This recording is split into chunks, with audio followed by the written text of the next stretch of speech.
What's up, Ravens fans? I'm your host, Jeremy Beadling, and before we get started in the video today, I have one question to ask. Hold on, I'm getting a call. Hello? Oh, Santa, yeah.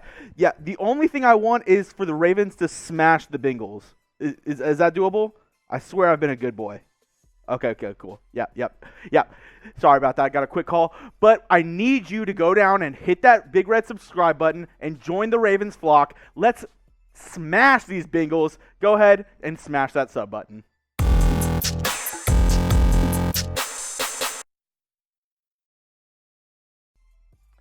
Hello and welcome to Ravens Rundown. I'm your host, Jeremy Beadling. Today we're going to be going over the all-important matchup, Week 16. It's Ravens, it's Bengals. Pretty much, in my opinion, for the AFC North title. I mean, both teams coming into this matchup, they're both 8-6. They both sit atop the AFC North. The Bengals, at the time being, do have the edge over the Ravens because they have a better in-division record.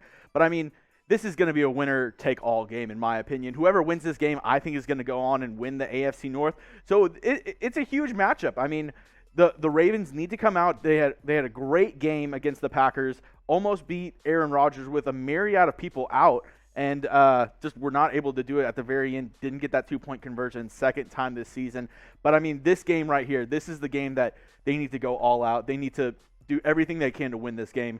But let me ask you, what do you think is going to be the final score of the Ravens-Bengals game? Go ahead, go down right now, predict it in the comments. I'm going to make this the pinned comment in today's video. So if you could get hit with the ad break here on YouTube, scroll on down and let me know, what do you think is going to be the score of the Ravens versus the Bengals? Now, one of the big keys to the game, one of the things of if the Ravens can beat the Bengals is Lamar Jackson's injury status. He suffered a low ankle sprain against the Browns 2 weeks ago and sat out against the Packers last week. He's still listed day-to-day, but, I mean, it's going to be another game-time decision whether or not that he's going to be able to play. You know, he tried to work it out, test it out before the Packers game, didn't work out, ended up going with Tyler Huntley out of Utah, you know, the backup quarterback, and he sufficed. I mean, he did really well, but there's no doubt Lamar Jackson brings another element, and he's special in this Ravens offense. And John Harbaugh was asked about that today, and this is what he had to say. I mean, he said, we'll see how the ankle responds. It's getting better, which, I mean, that's all you really can say about the injury at the moment. And then he went on to say about who will start against the Bengals.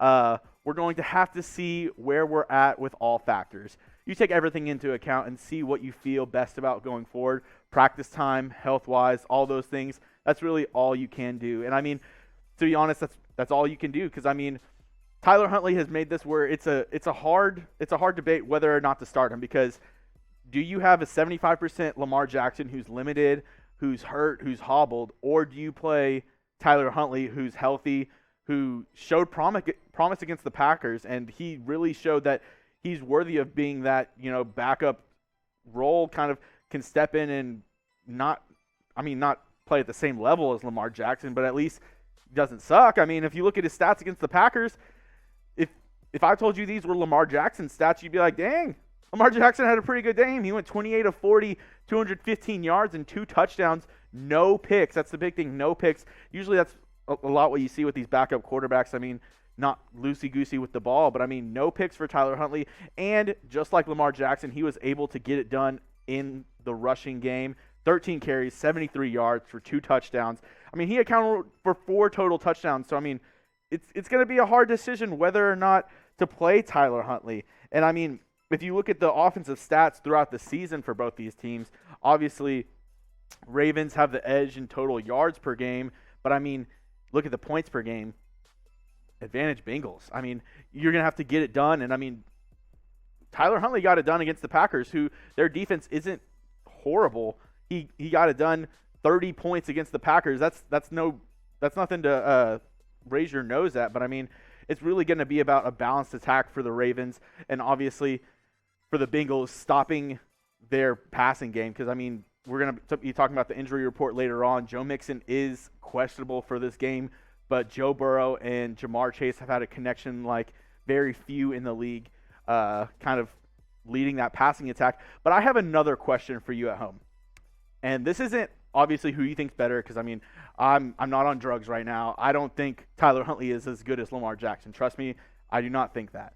But this is, who do you think will start? If you had to guess, if you had to say, you know what, on Sunday, I'm putting my money on this person starting, who do you think is going to start? If you think it's Lamar Jackson, go down there and type LJ. If you think it's Tyler Huntley, go down there and type TH. Now, as we swing over to the defensive stats this season, I mean, it's a good thing that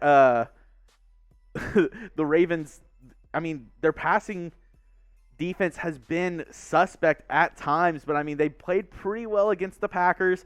I mean, being that they don't have their 2 starting corners and they had a myriad of people out, like I said, their rush defense has been amazing this year. And I mean, if the Bengals do not have Joe Mixon this weekend, that's going to make it where the Ravens are just going to maybe have to figure out, either do they rush Joe Burrow or do they drop a ton into coverage, because it's going to be a lot of the passing attack for the Bengals this weekend up against the Ravens. Then that's something that John Harbaugh and Wink, they're going to have to figure out on what to do to stop this Bengals passing attack, because I really feel like that's the only way the Bengals are going to be able to beat the Ravens this weekend. And I mean, I didn't talk about it that much on my game recap, but these guys are going to have to step up again, just like they did against Green Bay. Patrick Queen led the team with 13 tackles.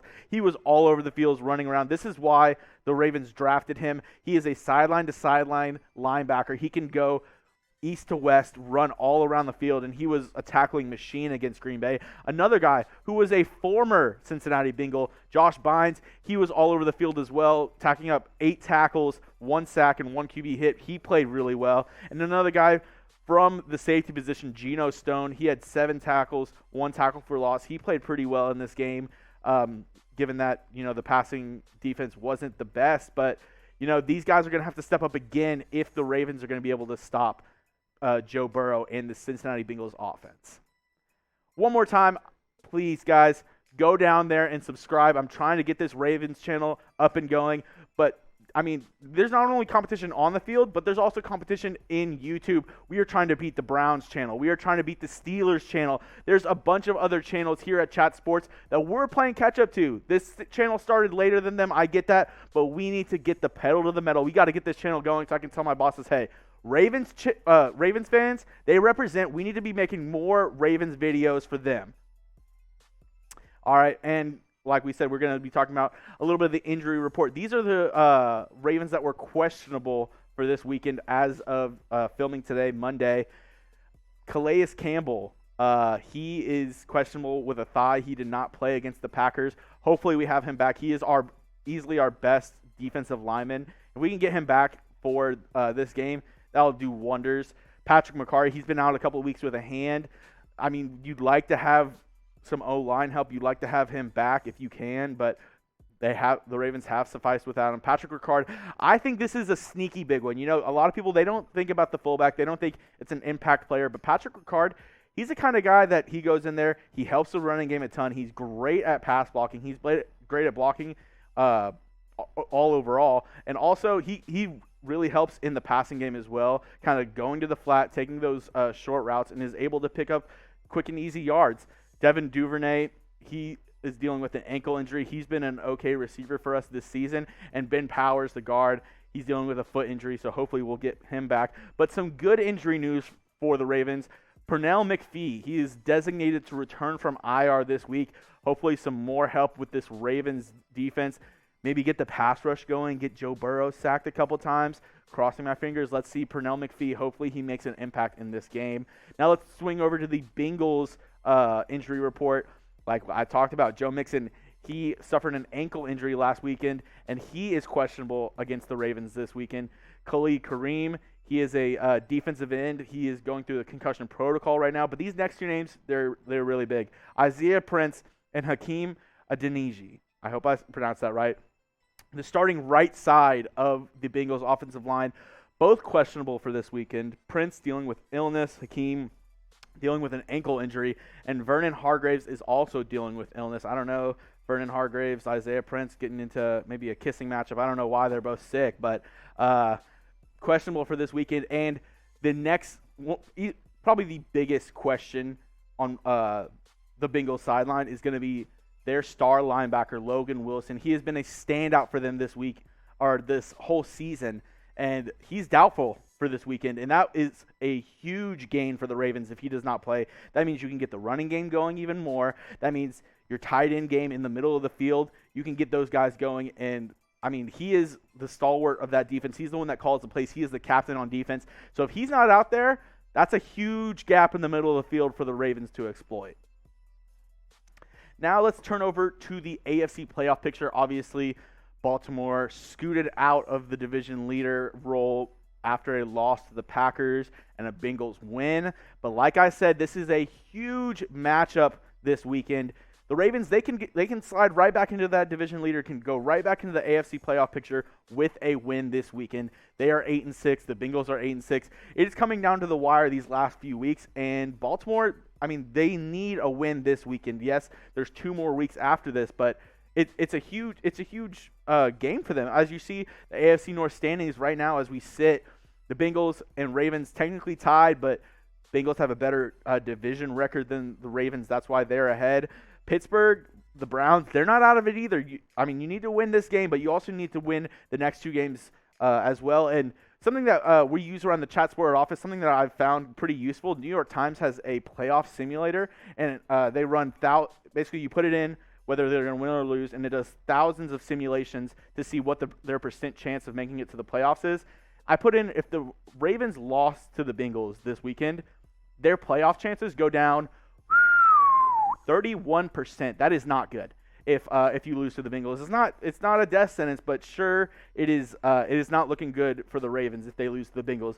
But big but, if they beat the Bengals this weekend, that playoff percentage goes all the way up to 79%. That is huge if you're the Ravens. If you can beat the Bengals, that is a step in the right direction. That means you are this close. You're maybe a little bit of inches away from securing a playoff spot. And I did a bunch of simulations. I did kind of like seeing whether or not like what they had to do to get in the playoffs. And I came down to this. It's a very simple solution. The Ravens need to win 2 of these games to make the playoffs. That's it. It can be the Bengals and the Rams, Bengals and the Steelers. It can be the Rams and the Steelers. But they need to win 2 of these games to make the playoffs. And if not, it's going to be a very tough situation. You're going to need teams to win. You're going to need teams to lose. You're going to need a lot of situations if you don't win 2 of these next 3 games. So the key number is 2. They got to win 2 of the next 3. Easier said than done, but I think they can do it. I have them beating the Bengals, and I have them beating the Steelers, taking care of the AFC North and making the playoffs, winning the AFC North. But I want to hear from you one more time. Will the Ravens win the AFC North? What do you think? I mean, will they?